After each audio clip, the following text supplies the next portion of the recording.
Lynn Luong. She's with the 2.0 collection, the 2.0 collective, and she's going to talk to us about 0 to 1 building from scratch. Lynn is the founder of the 2.0 collective, building tools to manage and track career moves. Everyone is working towards the next version of themselves or their 2.0 to reach their ideal career. Welcome, Lynn.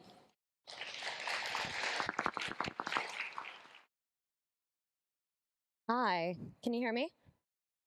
Okay, cool. I can't hear myself, so I have no idea. Hi, I am Lynn, and I need the clicker.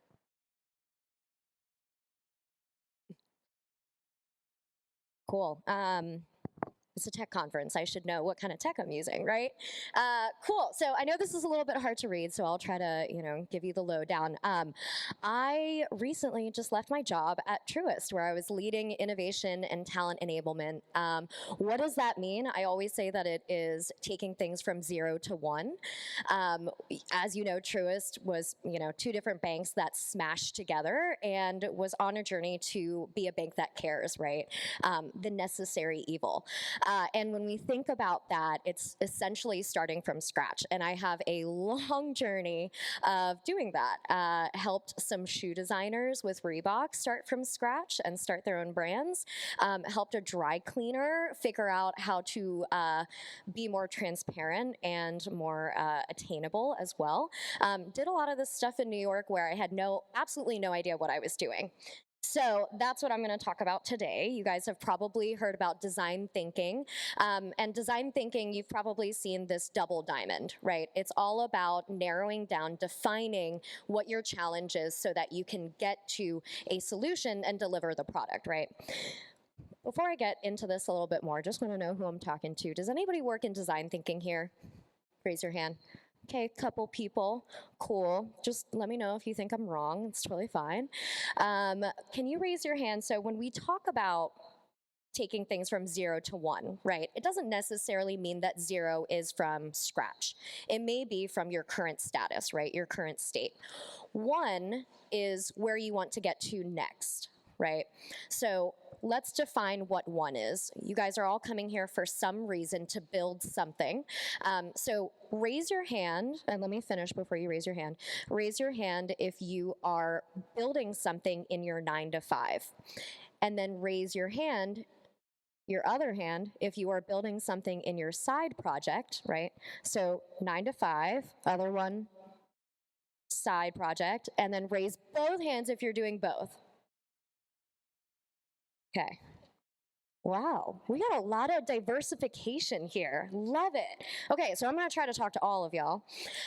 Okay, so going back to this double diamond, you've probably heard of divergent and convergent thinking, right? That's what it means when we go through those double diamonds. Basically, what happens is that on the left, we start with a challenge. There's a problem out there that we want to solve, and then what we want to do is diverge, right? Understand what the true problem is, and then converge to define very specifically what that one problem is that we want to solve. Then we want to diverge and come up with a couple of different prototypes or solutions, and then converge again, and then narrow down to 1. So, all right. That's a lot, right? I think that there's a lot there. 1, it kind of follows waterfall project management, right? You do one step, then you hand it over, then you do another step. It's not really iterative the way that technology is today, or our projects or products are developed. So I think the 2 principles that we need to think about is divergent and convergent thinking. And, I was looking around to see who has thought about this more than I have, right? More expert than me. And someone came up with this scribble. This is basically what happens in my brain every time that I start something from scratch. So this guy, Damien Newman, don't know who he is. I'm sure he's credible. You can look him up later. But this scribble really spoke to me. And it starts out with research and synthesis. Then it goes through noise, uncertainty, patterns, insights, concept, prototype. Up there you can't see, but it's clarity and focus. And then down here it says design. But this is my version. So 1 is noise, uncertainty, patterns, and insights. You start off with inside a project with so many different ideas, and typically your team wants to just jump to the end, right? Here's the solution, I want to build this, and that's awesome, but how do we actually channel that momentum into the right place? So with that noise, uncertainty, what we want to do is learn from it and ask really good questions. So definitely can't see this, but that's where market research comes in. That's where empathy mapping comes in, user personas, and journey mapping, right? So take your current product or whatever people are using currently and map it out in low fidelity ways, right? Like this scribble. This is a perfect low fidelity example. Then what you want to do is research. This is where you converge, right? So you just diverged, asked a bunch of people some questions, and now you're going to come back and make one assumption. After that, through your assumption, you're going to diverge again, and you're going to make some concepts and prototypes. And if you work in a corporate organization, this is when you tell your innovation team, tech team, design team, this is when the hackathon comes in, right? This is when you go, okay, now we can spend money and put on a hackathon. You can also do a business challenge case. This is open innovation where you can bring in universities and different organizations to help with that. Double Diamond can come in here too, right? There's a time and a place for that. After that, you converge. After you have all of these different concepts, prototypes, you've learned from it, you gotta put it in front of someone and come back to those research groups that you talked to at the beginning, right? At Truist, we never called them focus groups because it was more than that. We were looking at the whole customer rather than just one person. And that's where we converge. After that, design, right? This is where you bring in and all of the hard technical skills, UI, UX, your tech teams, and you are able to build that beta and push it out, right? You learn from that, and then you're able to gain clarity and focus and be able to converge. And then you go live, and after that, people don't really think about this if you're in a startup, but in corporate life, you commercialize. You actually have to convince people that this is worth it, and you have to integrate it long-term into the line of business. It's super important as a startup, even if you're not thinking long-term, how does this evolve over time and actually be integrated into your customer's life cycle, right? So if you imagine this brand new product at the beginning, it's a big scribble in your brain. Is this something that you can imagine your human using every single day, right? How does it get integrated in? So that's what that looks like, and I'm happy to make this super visible afterwards. But essentially, a lot of stuff, right? A lot of stuff that you can be using within your corporate life, within your startup life. But all of that, all I want you to think about is this. There are 4 steps to your build methodology and making it your own. Number 1 is diverging by asking really good questions. 2, make big assumptions and act on them in really low effort ways, right? Don't go and build the whole thing.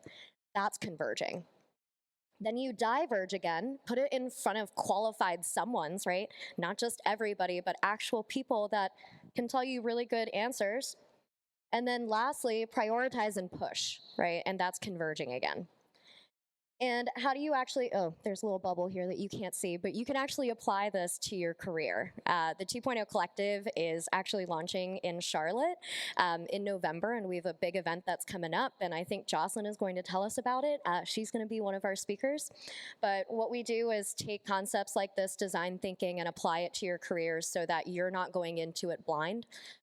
I actually use this exact thing to deal with mansplaining in my job, not getting enough opportunities, tons of stuff. So these are the 4 steps that I think about, and it's really difficult to prioritize. So here's a prioritization matrix if you want to take a picture of it really quick. Basically, there are 2 things that you care about when you start a project: effort and value. So if it's high impact, high value, low effort, you're going to do it now. If you see that it's high value and high effort, you're going to do it next. And then I just forget about the rest. If it is low impact and low effort, typically you do it later, but don't even worry about it, right? At the beginning of a project, you just want to do what's important, save your energy, right? So couple of resources that you can take a look at. One is called Ideal Flow. It's from one of the professors at Stanford D.school. I did their boot camp. if you're in a corporate job right now, ask them to pay for that boot camp for you. It is wonderful. And the Creative Confidence podcast, which is free. And that's where you can find me. We have an event November 6th through 11th for ambitious professionals who want to diversify. So please use this QR code. I think Jocelyn will talk about it and send it out later, but really, really just grateful to be up here and be able to share some of what the scribble is inside my brain. So thank you so much.